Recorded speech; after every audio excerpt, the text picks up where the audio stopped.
pada malam sial yang dia anggap sial, maka ini bisa jatuhnya adalah bid'ah. Terus kemudian apakah semuanya itu bid'ah? Maka jawabannya tentu tidak. Ada beberapa amalan yang diperbolehkan untuk lidaf'il bala, untuk menghindarkan kita dari bala. Misalnya contoh, kita keluar dari rumah, kita baca bismillah tawakkaltu 'ala Allah. Setiap hari kita diminta untuk meminta perlindungan kepada Allah.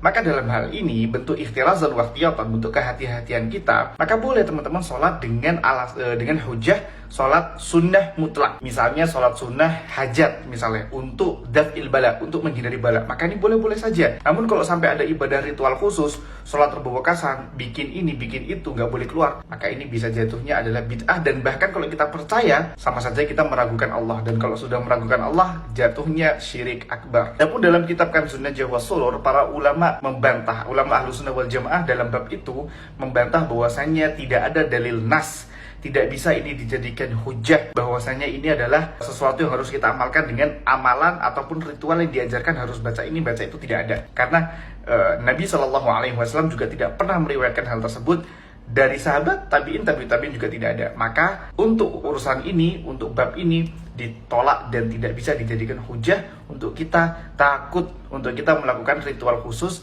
di Rebu Wekasan. Maka lantas yang bisa kita benarkan, yang bisa kita ambil daripada orang-orang yang menyebarkan tentang amalan Rebu Wekasan adalah hanya sholat sunnahnya saja. Kalau baca Quran, masa kalian baca Quran kalau ada itu aja? Apakah setiap hari kalian gak baca? Apakah setiap hari sebelum tidur kalian tidak baca trikul?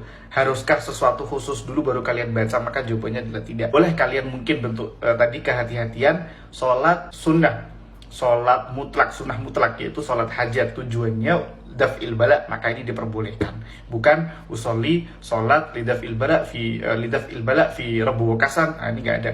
Jadi buat teman-teman semuanya, lebih berhati-hati dalam mengambil informasi agama dari kreator-kreator dakwah yang baru-baru bermunculan. Saya tidak mengatakan semuanya salah, dan saya juga tidak mengatakan diri saya benar secara totalitas. Ada kesalahan dari saya, silakan ditegur. Tapi buat teman-teman, buat para kreator agama, kalian menyebarkan agama loh, yang dimana itu bisa menjadi letak jariah, entah dosa, entah pahala.